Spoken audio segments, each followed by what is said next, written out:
One of the biggest mistakes beginners make in Nomad Sculpt is continuing to sculpt after the meshes become stretched or uneven.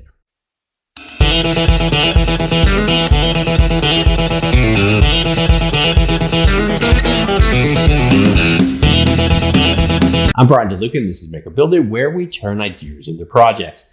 Today we're looking at one of the most common mistakes beginners make in Nomad Sculpt. When they're modeling, they continue to model when the mesh or the object has been stretched or becomes uneven, and I'm going to show you how to fix that. Now let's take a look. I'm starting with a basic spear, and I'm going to use the Move tool to pull it outward. At first, everything looks fine, but as I keep stretching the shape, the polygons are being pulled further and further away. Now, when I go to try to add details with the clay tool, you can see that the surface starts looking rough, lumpy, and uneven.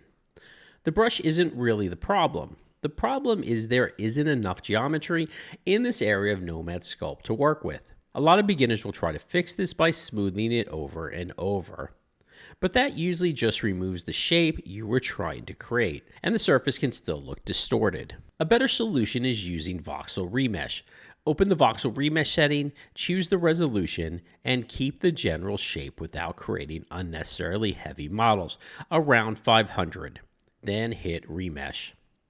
Now the polygons are redistributed evenly across the object. The shape stays roughly the same, but the surface is much easier to sculpt. The strokes are smoother, the surface reacts more evenly, and I'm not fighting those stretched polygons anymore. You don't need a Voxel Remesh after every brush stroke, but whenever you make a major change to the silhouette, stretch part of the model, or notice that your brush are creating strange bumps, it's probably time to remesh. Just remember, voxel remeshing softens very small details, so it's best to use when designing larger shapes in your model. Save the fine details for later, and this is especially useful when you're modeling something you're going to 3D print, because a cleaner and more consistent mesh could save you a lot of trouble later. For more on 3D printing and DIY maker projects, make sure you like and follow Make or Build It, and remember, keep on making.